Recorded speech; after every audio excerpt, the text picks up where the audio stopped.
Bonjour à tous, c'est Brian Idossou, fondateur de richebourse.com. Aujourd'hui, nous continuons avec notre série de vidéos sur la bourse.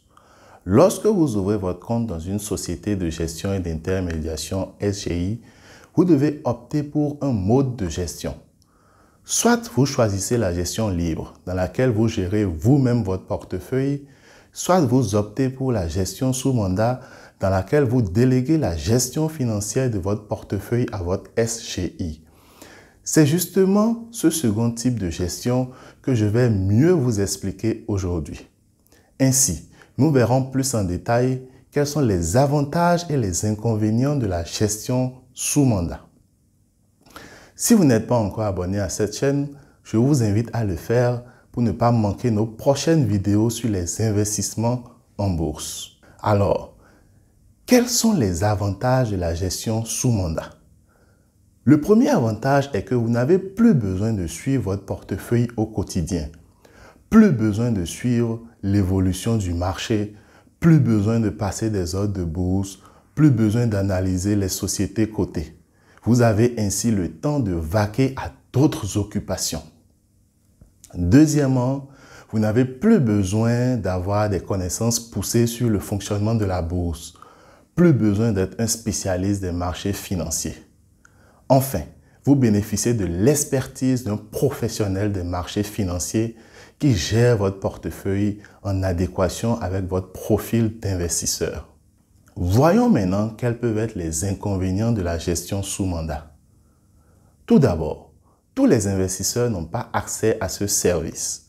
Il faut souvent disposer d'un capital conséquent avant de pouvoir bénéficier de cette prestation.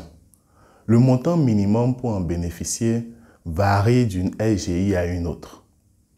Ensuite, comme vous devez vous en douter, la gestion sous mandat n'est pas gratuite. C'est une prestation payante, facturée à l'investisseur. En général, la SGI prélève à peu près 2% du capital sous gestion et prélève en plus un pourcentage sur les gains obtenus. Un autre inconvénient majeur est que la rentabilité n'est pas garantie, c'est-à-dire que rien n'oblige le gestionnaire de portefeuille à produire des gains au terme du contrat. Malgré sa technicité et son expertise, le gestionnaire peut vous ressortir des pertes. Enfin, la gestion sous mandat vous rend totalement dépendant de votre gestionnaire de portefeuille. Vous avez affaire à un spécialiste, mais n'oubliez pas que ce n'est pas un robot. C'est un homme et il peut se tromper. Vous allez assumer pleinement toutes les éventuelles mauvaises décisions et mauvaises appréciations du marché qui seront faites par votre gestionnaire de portefeuille. S'il gagne de l'argent, c'est tant mieux pour vous. Mais s'il se plante et qu'il perd de l'argent, évidemment que vous perdez aussi de l'argent.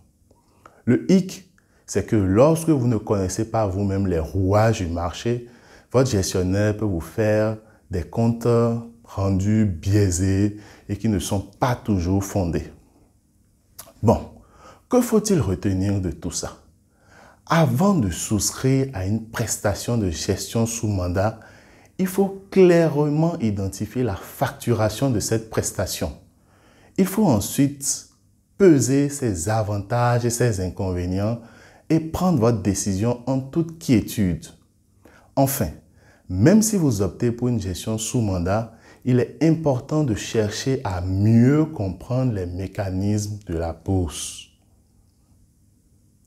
Hey Brian, est-ce que tu as un mot à rajouter? Bonjour à tous. Avec tout ce que je viens d'entendre, je ne sais même plus s'il faut gérer mon compte tout seul ou opter pour la gestion sous mandat. Et vous, avez-vous déjà essayé la gestion sous mandat? Cette expérience s'est-elle bien passée? Nous attendons impatiemment vos réponses dans les commentaires. Surtout, n'oubliez pas d'aimer et de partager la vidéo et à la prochaine.